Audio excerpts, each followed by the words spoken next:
La tigresa.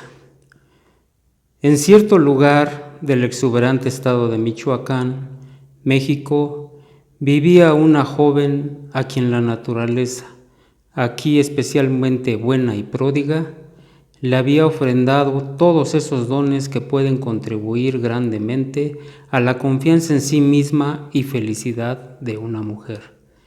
Y en verdad que era un ser afortunado, pues poseía, además, una cuantiosa herencia que sus progenitores, al morir uno casi seguido del otro, le habían dejado. Su padre había sido un hombre de gran capacidad y dedicación al trabajo, por lo que mucho antes de morir ya había logrado, a base de su esfuerzo personal, un próspero negocio de talabartería, así como tierras y propiedades que pasaron a manos de Luisa Bravo, su hija. Existía también la probabilidad de ser aún más rica algún día, al morir sus acaudalados parientes, su abuela y una tía, con quien Luisa vivía desde la muerte de sus padres. No era de sorprender, pues, que por su extraordinaria belleza y aún más por su considerable fortuna, fuera muy codiciada por los jóvenes de la localidad con aspiraciones matrimoniales. Mientras tanto, Luisa disfrutaba de la vida como mejor le gustaba. Amaba los caballos y era una experta amazona, siempre dispuesta a jugar carreras o a competir con cualquier persona que se atreviera a retarla. Raras veces perdía, pero cuando esto sucedía, el ganador, que conociera bien su carácter y estimara en algo el bienestar propio, trataría de quitarse rápidamente de su alcance, pues aunada a las ventajas antedichas, tenía una arbitraria e indómita naturaleza. A pesar de su mal genio, los pretendientes revoloteaban a su alrededor como las abejas sobre un plato lleno de miel, pero ninguno, no importa qué tan necesitado se encontrara de dinero o qué tan ansioso estuviera de compartir su cama con ella, se arriesgaba a proponerle un compromiso formal antes de pensarlo detenidamente. Sin embargo, donde hay tanto dinero a la par de tanta belleza, cualquiera está dispuesto a aceptar ciertos inconvenientes que toda ganga trae consigo. Se daba el caso de que Luisa no solo poseía todos los defectos inherentes a las mujeres, sino que acumulaba algunos más. Como hija única, sus padres habían vivido en constante preocupación por ella y con un miedo aterrador a perderla, aunque la niña estaba tan sana y robusta como una princesa holandesa. Todo lo que hacía o decía armaba gran revuelo entre sus parientes y gente a su alrededor, y desde luego la complacían en todos sus deseos y caprichos. El significado de la palabra obediencia no existía para ella, nunca obedeció, pero también hay que aclarar que nunca alguien se preocupó o insistió en que lo hiciera. Sus padres la enviaron a una escuela en la capital y después a un colegio en los Estados Unidos. En estos planteles, la niña se esforzaba más o menos por obedecer, obligada por las circunstancias, pero en el fondo no cambiaba su carácter de libre albedrío. Mientras se encontraba en el colegio, su vanidad exagerada y ambición desmedida por superar todas las compañeras y ganar siempre los primeros lugares en todo, la sometían a cierta disciplina, pero cuando llegaba de vacaciones a su casa, se desquitaba dando rienda suelta a su verdadera naturaleza. Para dar una idea más precisa de su carácter, habría que agregar la ligereza con que se enfurecía y hacía explosión por el motivo más insignificante y baladí. Las muchachas indígenas de la servidumbre y los jóvenes aprendices en la talabartería de su padre solían correr y esconderse por horas enteras cuando Luisa tenía uno de sus ataques temperamentales. Hasta sus mismos padres se retiraban a sus habitaciones y aparecían cuando calculaban que ya le había pasado el mal humor. De no ser por el hecho de que sus padres pertenecían a una de las mejores y más influyentes familias de los contornos, la posibilidad de que fuera declarada mentalmente afectada y encerrada en un sanatorio no hubiera sido muy remota. Sin embargo, estos arranques de furia sucedían generalmente dentro de la casa y no afectaban la seguridad pública, cuando había realmente algún destrozo, personal o material. Los padres siempre reparaban el daño con regalos y doble demostración de afecto y bondad hacia los perjudicados por su hija, en especial tratándose de la servidumbre. Con todo, había en Luisa algunas cualidades que atenuaban un poco sus tremendas fallas. Entre otras, poseía la de ser generosa y liberal. Y una persona que no puede ver a un semejante morir de hambre y que está siempre dispuesta a regalar un peso o quizá un par de zapatos viejos o un vestido que, aunque usado, todavía está presentable, o alguna ropa interior, o hasta una caja de música cuya melodía ya ha fastidiado, para aliviar la urgente necesidad del prójimo o alegrarle en algo la existencia, siempre es perdonada. Los estudios de bachillerato agregaron algo al carácter de Luisa, pero este añadido no fue precisamente para mejorarlo. Pasó todos los exámenes con honores. Esto naturalmente la hizo más suficiente e insoportable. Su orgullo y vanidad no cabían en ella. Nadie podía decirle algo sobre su libro, una filosofía o un sistema político, un punto de vista artístico o descubrimiento astronómico, sin que ella manifestara saberlo todo antes y mejor. Contradecía a todo el mundo y, por supuesto, solo ella podía tener la razón.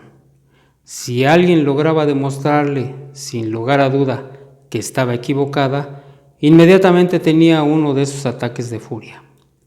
Jugaba ajedrez con maestría, pero no admitía una derrota. Si algún contrincante la superaba, suspendía el partido, aventándole a éste no solo las piezas del juego, sino hasta el tablero. Con todo y esto, tenía días en que no solo era soportable, sino hasta agradable, de tal modo que la gente olvidaba de buena gana sus groserías.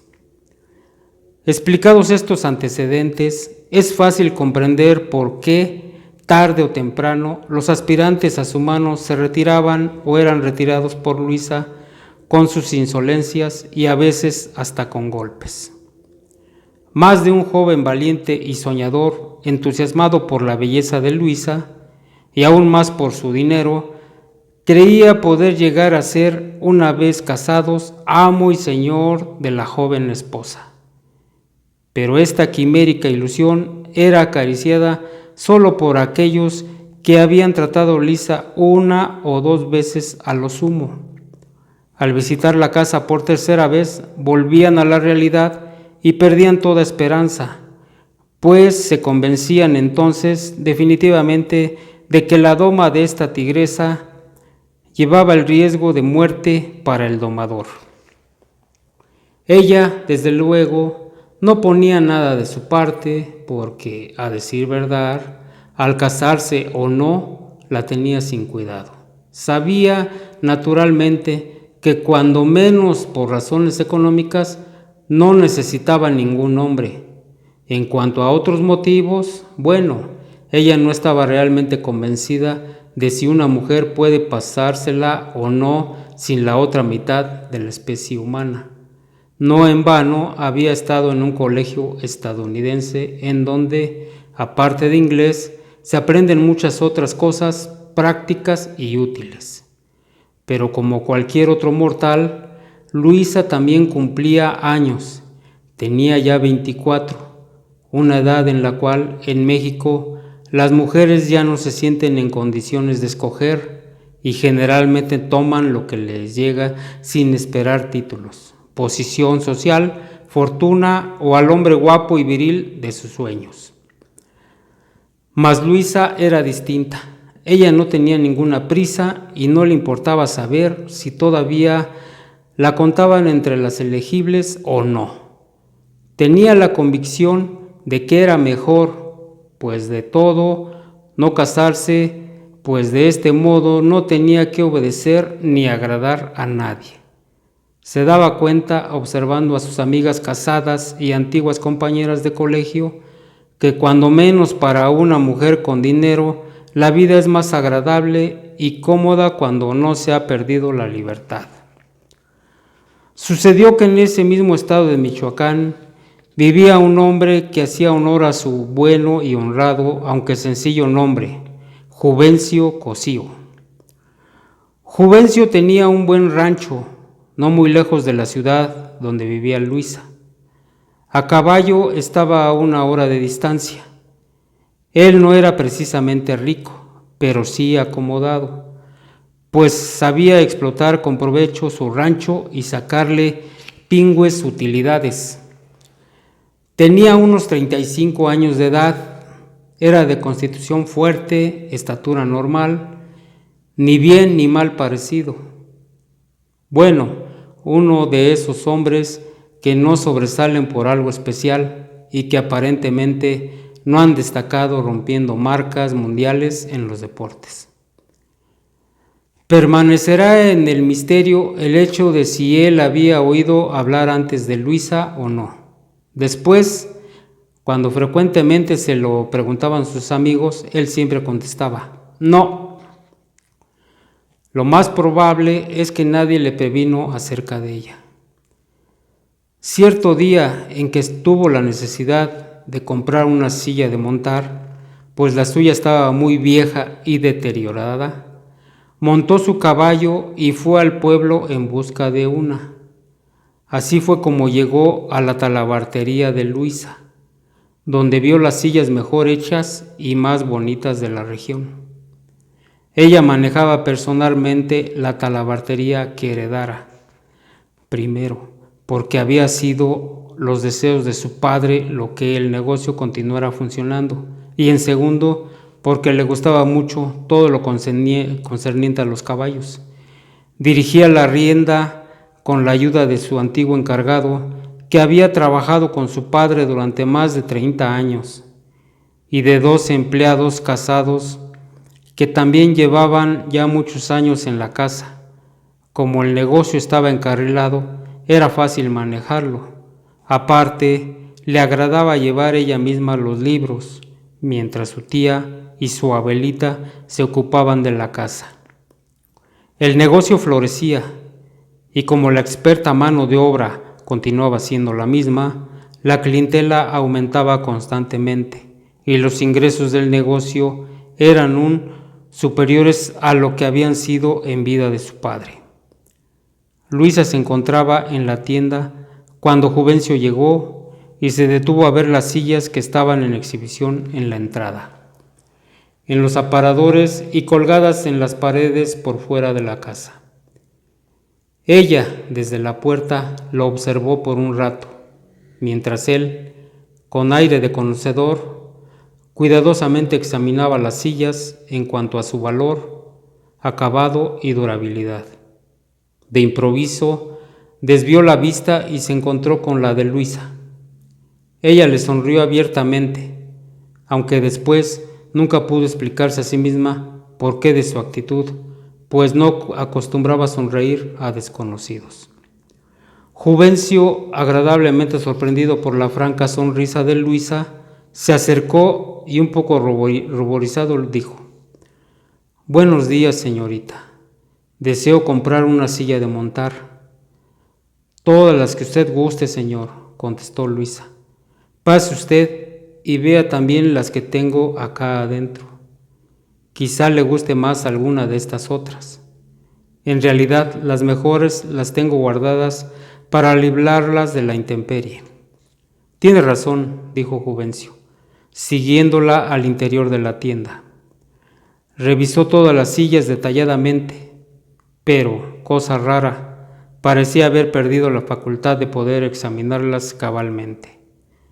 Aunque dio golpecitos a los fustes, inspeccionó bien el cuero e hizo mucho ruido estirando las correas, sus pensamientos estaban muy lejos de lo que hacía. Cuando repentinamente volteó otra vez a preguntarle algo a Luisa, comprendió que ésta lo examinaba tan cuidadosamente como él lo hacía con las sillas. Sorprendida en esta actitud, ella trató de disimular. Ahora era su turno de sonrojarse. Sin embargo, se repuso al instante, sonrió y contestó con aplomo su pregunta sobre el precio de una silla que él había sacado de un escaparate. Juvencio quiso saber el importe de varios otros objetos, pero ahora ella no solo tenía la impresión, sino la certeza de que él hacía toda clase de preguntas nada más por tener algo que decir. Inquirió de dónde procedía la piel, qué tal le iba en el negocio y otros detalles semejantes. Ella también le dio conversación, preguntando de dónde era y qué hacía. Él le dijo su nombre, le describió su rancho, le informó cuántas cabezas de ganado criaba, hablaron de sus caballos, de cuánto más maíz habían producido sus tierras el año anterior y qué cantidad de puercos había vendido al mercado. Comentaron precios y todas esas cosas conectadas con ranchos y haciendas. Después de largo rato, ninguno de los dos tenía noción del tiempo transcurrido, y sin encontrar un pretexto más para alargar su estancia, se vio obligado a tratar el asunto por el cual había ido. Haciendo un gran esfuerzo, dijo: «Creo que me voy a llevar esta», y apuntó a la más cara y bonita. Sin embargo, titubeó: «Debo pensarlo un poco más y echar un vistazo por las otras talabarterías de todos modos. Si me la aparta hasta mañana, yo regreso y le decidiré definitivamente. ¿Le parece?». «Bueno, hasta mañana, señorita». «Hasta mañana, señor», contestó Luisa, mientras él salía pausadamente y se dirigía a la fonda frente a la cual había dejado su caballo amarrado a un poste. El hecho de que no comprara la silla ese mismo día no sorprendió a Luisa. Por intuición femenina sabía que él tenía hecha su decisión con respecto a la compra y que solamente había pospuesto el asunto para tener motivo de regresar al día siguiente. Huelga decir que no buscó ninguna silla en otros lugares, sino que se encaminó lentamente hacia su rancho. Mientras cabalgaba, Juvencio llevaba dibujada en su mente la encantadora sonrisa de Luisa, y cuando por fin llegó a su casa, se sintió irremediablemente enamorado. Al dar las 9 del día siguiente, Juvencio ya estaba de regreso en la tienda. Al entrar, se sintió defraudado. En vez de Luisa, encontró a la tía atendiendo el negocio, pero él tenía sus recursos. «Perdón, señora, ayer vi unas sillas, pero la señorita que estaba aquí prometió enseñarme hoy otras que tiene no sé dónde en algún otro sitio». «Ah, sí», con seguridad era Luisa, mi sobrina. «Pero, ¿sabe? No sé a cuál se refiere. Si se espera solo 10 minutos, ella vendrá». Juvencio no tuvo que esperar ni siquiera los 10 minutos. Luisa llegó antes.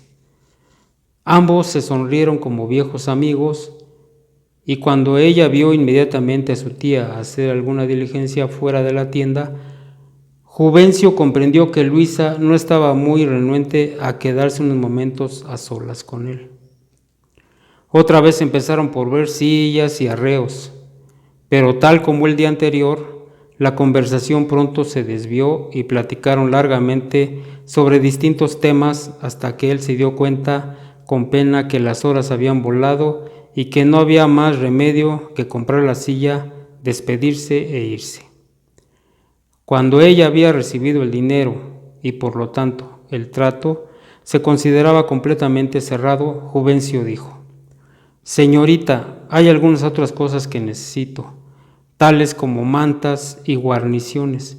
Creo que tendré que regresar dentro de unos días a verla».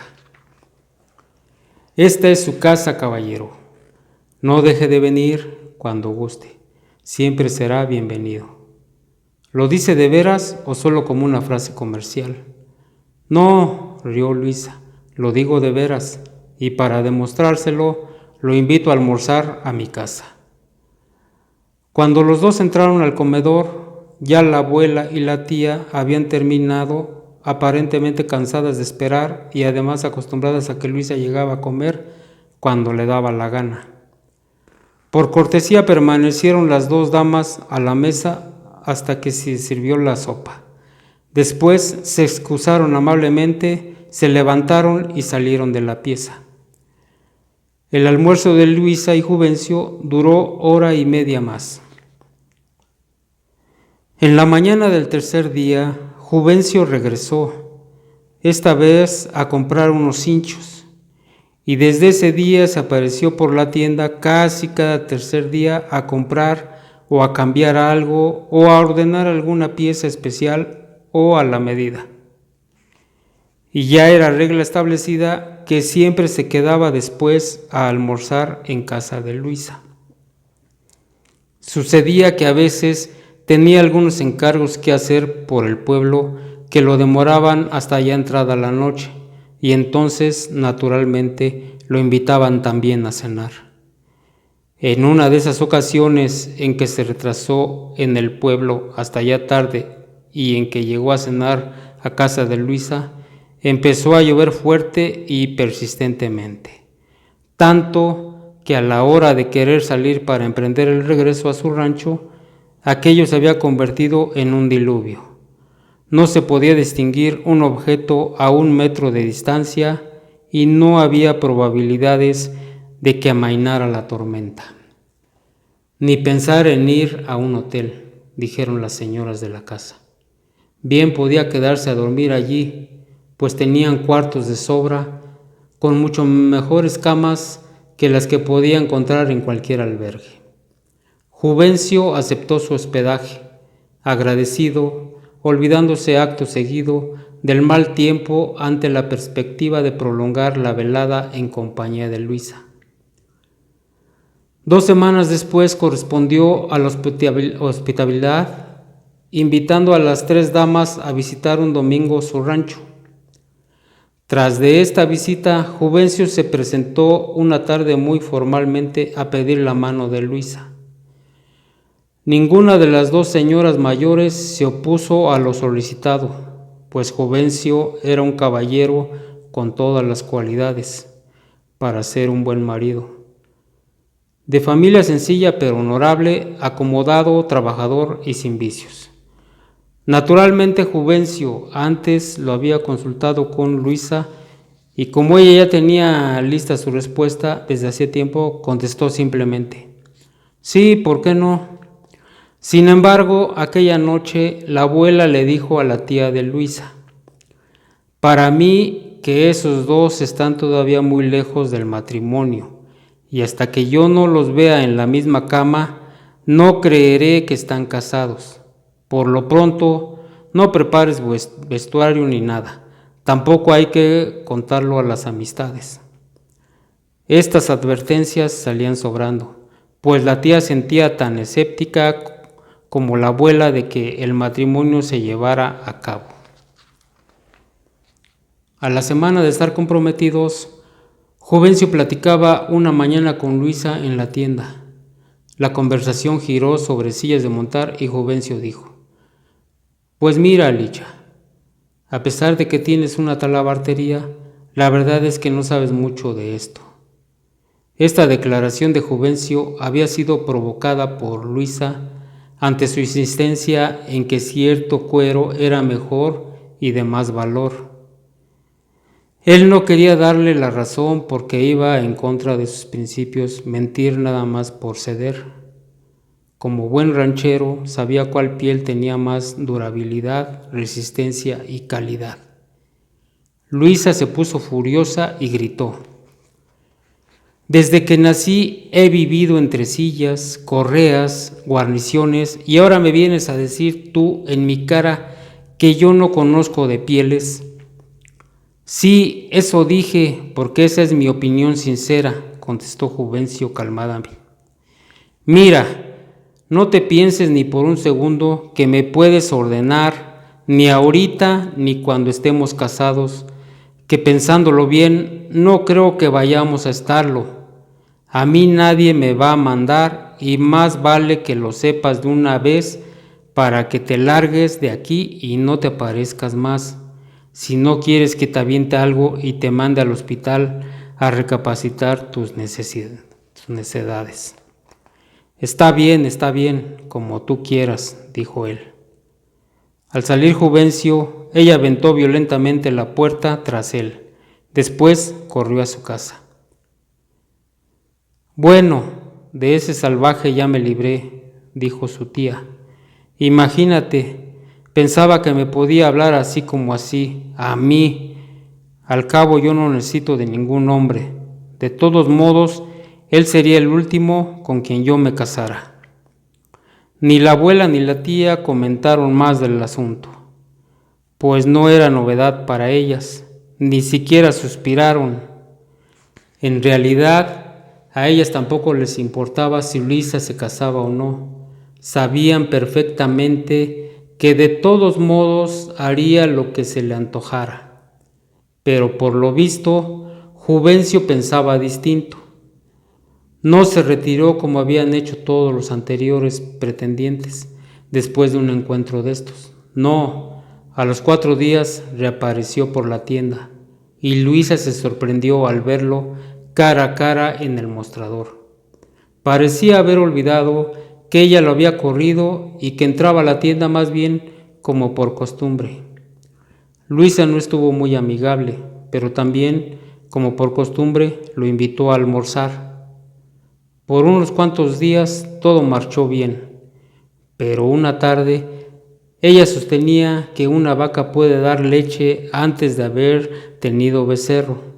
Afirmaba haber aprendido esto en el colegio de los Estados Unidos, por lo que él le contestó: «Escucha, Licha, si aprendiste eso en una escuela gringa, entonces los maestros de esa escuela no son más que unos asnos estúpidos.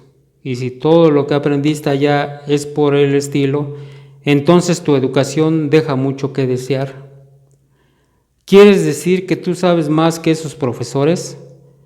Tú, campesino». «A lo mejor», replicó él riendo. «Justamente porque soy un campesino, sé que una vaca, hasta no haber tenido el crío, no puede dar leche». Después añadió burlonamente: «Aunque la ordeñes por detrás o por delante, de donde no hay leche no puedes sacarla. Así que quieres decirme que yo soy una burra, una idiota que además pasó un examen.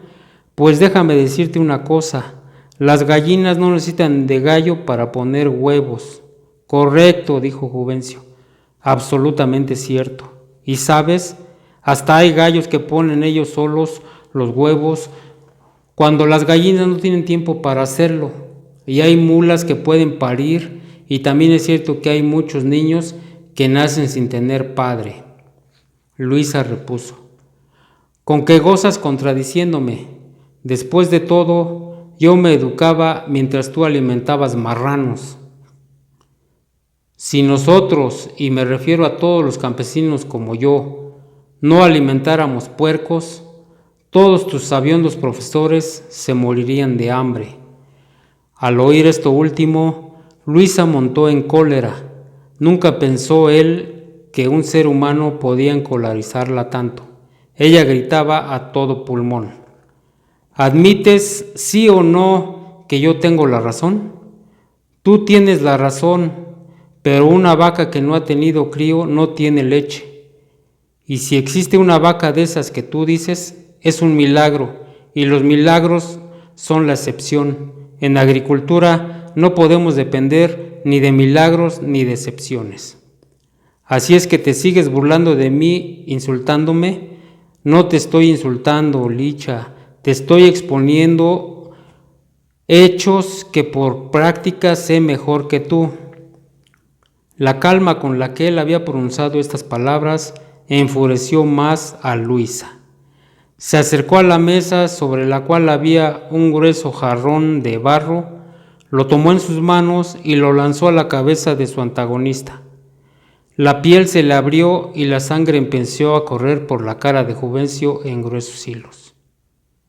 En las películas hollywoodenses, la joven heroína, preocupadísima y sinceramente arrepentida de su arrebato, lavaría la herida con un pañuelo de seda al mismo tiempo que acariciaría al pobre y adolorida cabeza, cubriéndola de besos. E inmediatamente después, ambos marcharían al altar para vivir eternamente felices y contentos hasta que la muerte los separara. Luisa se limitó a reír sarcásticamente y viendo a su novio cubierto de sangre gritó: «Bueno, espero que esta vez sí quedes escarmentado y si aún quieres casarte conmigo, aprende de una vez por todas que yo siempre tengo la razón, te parezca o no». Él fue a ver al médico. Cuando se vio por el pueblo a Juvencio con la cabeza vendada, todos adivinaron que él y Luisa habían estado muy cerca del matrimonio y que la herida que mostraba era el epílogo natural e inevitable tratándose de Luisa. Pero a pesar de todas las conjeturas y murmuraciones, 2 meses después, Luisa y Juvencio se casaban. Las opiniones de los amigos a este respecto eran muy variadas.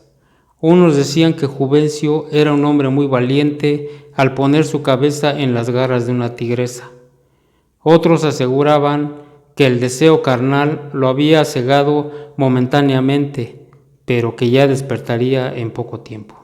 Otros comentaban que no, que todo era al contrario, que seguramente las cosas ya habían ido tan lejos que él se había visto obligado a casarse.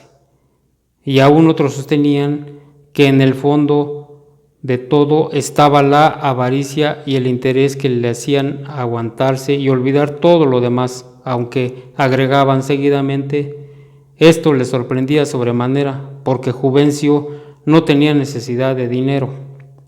Hasta había quien aseveraba que Juvencio era un poco anormal y que, a pesar de su aspecto viril, gozaba estando bajo el yugo y el dominio brutal de una mujer como Luisa.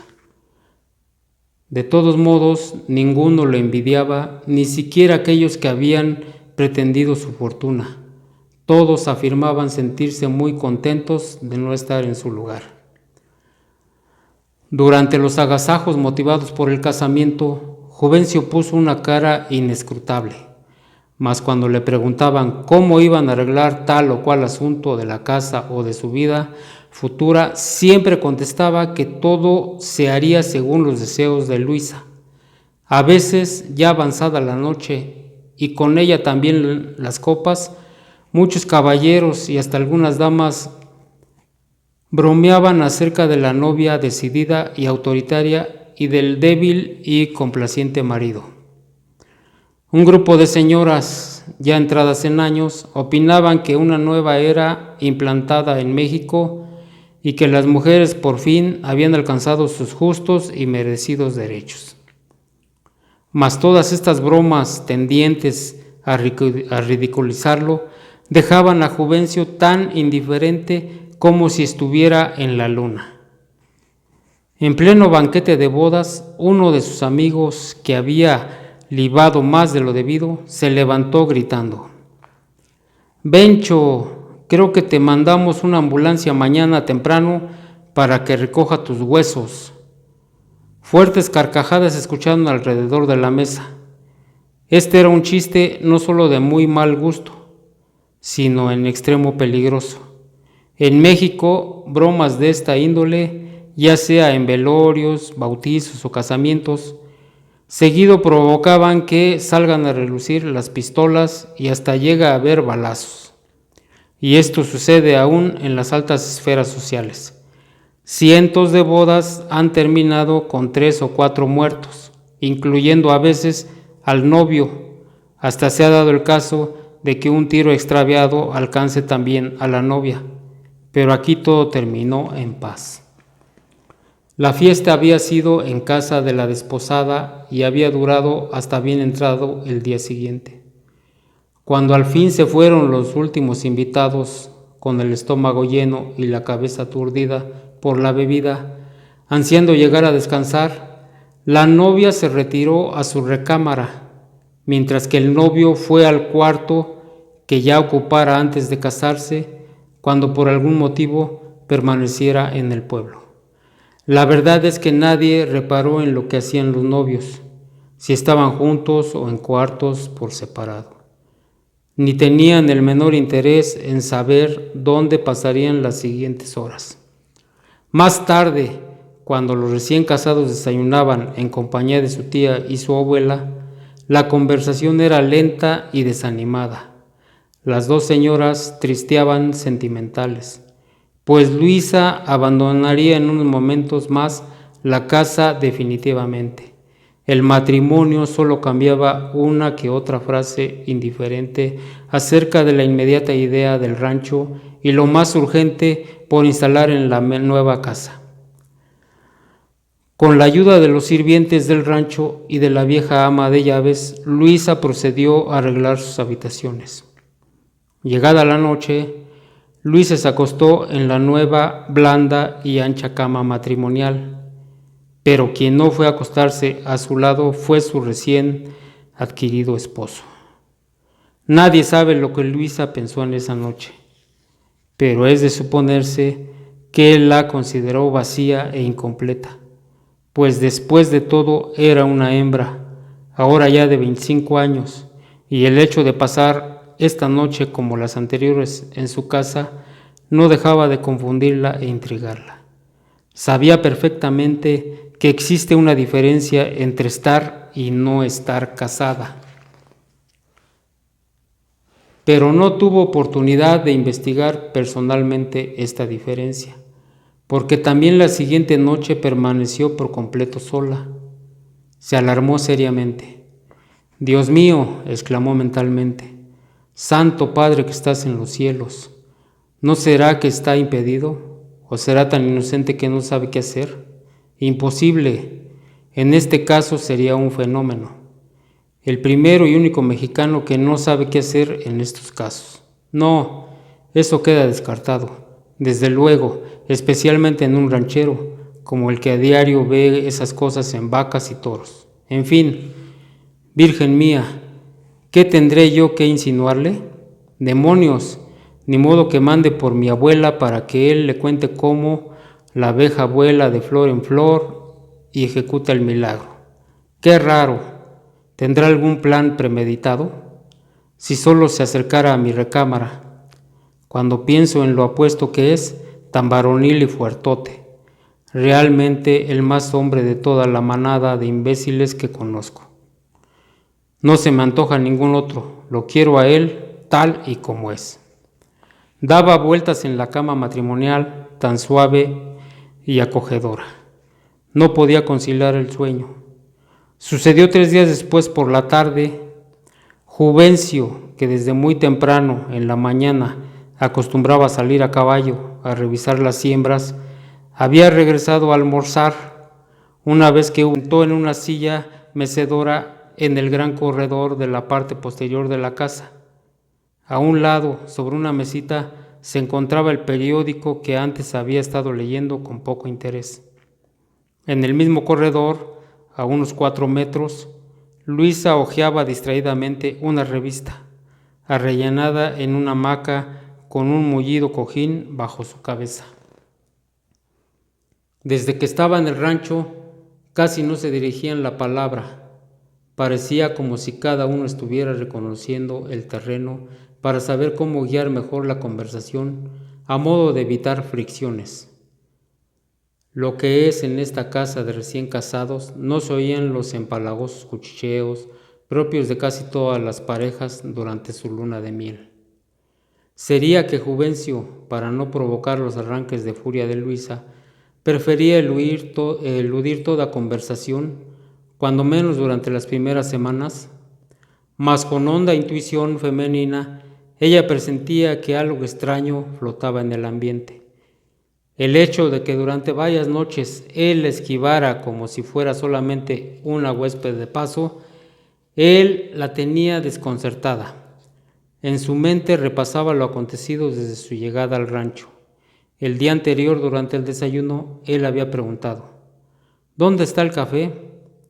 Pídeselo a Anita, yo no soy la criada, había contestado Luisa secamente. Él se había levantado de la mesa y traído personalmente el café de la cocina. Terminado el desayuno, ella había regañado fuertemente a Anita por no darle a tiempo el café al señor, pero ella se excusó explicando que estaba acostumbrada a servírselo después de que terminaba de comer los huevos, pues de otro modo se le enfriaba. Y como le gustaba el café hirviendo, que si de pronto el señor cambiaba de opinión, ella no podía adivinarlo. Está bien, olvídate del asunto, Anita, había dicho Luisa, cerrando así el incidente. La tarde era calurosa y húmeda, aunque el corredor tenía un amplio techo salido que lo colocaba por todos lados bajo sombra. Estaba saturado, como todo el ambiente, de un bochornoso, pesado y sofocante. En el inmenso patio no parecía moverse ni la más insignificante hierba. El calor era soportable, solo permaneciendo sentado y casi inmóvil o recostado, meciéndose muy ligeramente en una hamaca, y desde luego no haciendo más uso del cerebro que el mínimo para distinguirse entre los animales. Ni estos se movían en el patio, apenas se ahuyentaban somnolentamente las moscas cuando las infames insistían en picarlos sin piedad. No muy lejos, en el mismo corredor, en un aro colgado de una de las vigas del techo, descansaba un loro perezoso.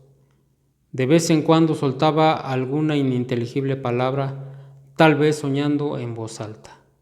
Sobre el peldaño más alto de la corta escalera del patio al corredor, un gato dormía profundamente, bien alimentado, yacía sobre su espinazo con la cabeza colgando hacia el siguiente escalón. Allí estaba plácidamente tendido, con esa indiferencia que poseen ciertos bichos que no tienen que preocuparse por la seguridad de sus vidas o por la regularidad de sus comidas. Bajo la sombra de un frondoso árbol en el patio podía verse amarrado a Prieto, el caballo favorito de Juvencio, y a unos cuantos pasos, sobre un banco viejo de madera, la silla de montar, pues Juvencio tenía la intención de ir por la tarde a dar una vuelta por el trapiche que tenía instalado en el mismo rancho. El caballo también dormía, obligado por el peso de la cabeza colgada. Su cuello lentamente se estiraba y alargaba centímetro por centímetro hasta que la nariz del animal tocaba el suelo, donde aún le restaba algo de rastrojo por comer. Al contacto con éste se despertaba, se enderezaba y miraba a su alrededor, mas percatándose de que nada importante había ocurrido en el mundo mientras él dormía, volvió a cerrar los ojos y a colgar de nuevo la cabeza. Juvencio, pensativo, pues hasta un mediano observador podía notar que un grave problema lo perturbaba. Recorrió con la mirada el cuadro que aparecía ante sus ojos. Observó primero al loro, después al gato y por último al caballo. Esto trajo a su mente un cuento entre los muchos que su apreciadísimo y querido profesor de gramática avanzada, don Raimundo Sánchez, le había contado un día en clase, explicando el cambio que había sufrido ciertos verbos con los siglos. El cuento había sido escrito en 1320 y tenía algo que ver con una mujer indomable que insistía siempre en mandar solo ella. El cuento es mucho más antiguo, pensó Juvencio, pero puede dar resultado hoy que hace 600 años. ¿De qué sirve un buen ejemplo en un libro si no puede uno servirse de él para su propio bien? Cambió su silla mecedora de posición y la colocó de tal modo que podía dominar con la vista todo el patio. Levantó los brazos, se estiró ligeramente, bostezó y tomó el periódico de la mesa, después lo volvió a dejar. De pronto clava su vista en el perico, que amodorrado se mece en su columpio, a solo unos 3 metros de distancia, y le grita con voz de mando: «Oye, loro, ve a la cocina y dame un jarro de café, tengo sed». El loro, despertando al oír aquellas palabras, se rasca el pescuezo con su patita, camina de un lado a otro dentro de su aro y trata de reanudar su ininterrumpida siesta. «¿Con que no me obedeces? Pues ya verás». Diciendo esto, desenfundó su pistola que acostumbraba traer al cinturón, apuntó al perico y disparó. Se oyó un ligero aleteo, volaron algunas plumas y el animalito se tambaleó tratando todavía de asistirse al aro. Pero sus garras se abrieron y el pobre cayó sobre el piso con las alas extendidas. Juvencio colocó la pistola sobre la mesa después de hacerla girar un rato en un dedo mientras reflexionaba. Acto seguido miró al gato, que estaba tan profundamente dormido que ni siquiera se lo oía ronronear. «Gato», gritó Juvencio, «corre a la cocina y tráeme café. Muévete, tengo sed». Desde que su marido se había dirigido al perico pidiéndole café, Luisa había volteado a verlo, pero había interpretado la cosa como una broma y no había puesto mayor atención al asunto. Pero al oír el disparo, alarmada, se había dado media vuelta en la hamaca y levantando la cabeza. Después había visto caer al perico y se dio cuenta de que Juvencio lo había matado. «¡Ay, no!», había murmurado en voz baja. «¡Qué barbaridad!». Ahora que Juvencio llamaba al gato, Luisa dijo desde su hamaca: «¿Por qué no llamas a Anita para que te traiga el café?». «Cuando yo quiera que Anita me traiga el café, yo llamo a Anita, pero cuando quiera que el gato me traiga el café, llamo al gato. Ordenó lo que se me pegue la gana en esta casa. Está bien, haz lo que gustes». Luisa, extrañada, se acomodó de nuevo en su hamaca. «Oye, gato, ¿no has oído lo que te dije?», rugió Juvencio. El animal continuó durmiendo con esa absoluta confianza que tienen los gatos y que saben perfectamente que mientras haya seres humanos a su alrededor, ellos tendrán segura su comida sin preocuparse por buscarla, ni por granjeársela siquiera, aunque algunas veces parezcan condescendientes persiguiendo algún ratón. Esto lo hacen no por complacernos, sino única y exclusivamente porque hasta los gatos se fastidian de la diaria rutina y a veces sienten necesidad de divertirse corriendo tras un ratón, y así variar en algo la monotonía de su programa cotidiano. Pero por lo visto Juvencio tenía otras ideas con respecto a las obligaciones de cualquier gato que viviera en su rancho. Cuando el animal ni siquiera se movió para obedecer su orden, cogió la pistola, apuntó y disparó. El gato trató de brincar, pero, imposibilitado por el balazo, rodó una vuelta y quedó inmóvil. «¡Belario!», gritó Juvencio enseguida hacia el patio. «Sí, patrón». «Vuelo», vino la respuesta del mozo desde uno de los rincones del patio. «Aquí estoy a sus órdenes, patrón». Cuando el muchacho se había acercado hasta el primer escalón, sombrero de paja en mano, Juvencio le ordenó: «Desata al prieto y tráelo aquí». «¿Lo ensillo, patrón?». «No, Belario, yo te diré cuando quiera que lo ensilles». «Sí, patrón». El mozo llevó al caballo y se retiró enseguida. La bestia permaneció quieta frente al corredor. Juvencio observó al animal un buen rato, mirándolo como lo hace un hombre que tiene que depender de este noble compañero para su trabajo y diversión, y a quien se siente tan ligado como a un íntimo y querido amigo. El caballo talló el suelo con su pezuña varias veces, esperó un rato serenamente y, percibiendo que sus servicios no eran solicitados en ese momento, intentó regresar en busca de su sombra bajo el árbol acostumbrado, pero Juvencio lo llamó. «Escucha, Prieto, corre a la cocina y tráeme un jarro de café». Al oír su nombre, el animal se detuvo alerta frente a su amo, pues conocía bien su voz, pero como éste por segunda vez no hiciera el menor ademán de levantarse, comprendió que no lo llamaba para montarlo ni para acariciarlo, como solía hacerlo a menudo. Sin embargo, se quedó allí de manera sosegada. «¿Qué te pasa? Me parece que te has vuelto completamente loco», dijo Luisa, abandonando la hamaca sobresaltada. En su tono de voz se notaba una mezcla de sorpresa y temor. «¿Loco yo?», contestó firmemente Juvencio. «¿Por qué he de estarlo? Este es mi rancho y este es mi caballo. Yo ordeno en mi rancho lo que se me antoje, igual como tú lo haces con los criados». Luego volvió a gritar furioso. «Prieto, ¿dónde está el café que te pedí?». Tomó nuevamente el arma en su mano, colocó el codo sobre la mesa y apuntó directamente a la cabeza del animal. En el preciso instante en que disparaba, un fuerte golpe sobre la misma mesa en que apoyaba le hizo desviar su puntería. El tiro extraviado no tuvo ocasión de causar daño alguno. «Aquí está el café», dijo Luisa, solícita y temblorosa. «¿Te lo sirvo?». Juvencio, con un aire de satisfacción en su cara, guardó la pistola en su funda y comenzó a tomar su café. Una vez que hubo terminado, colocó la taza sobre la bandeja y, levantándose, gritó: «Belario, ensilla al caballo.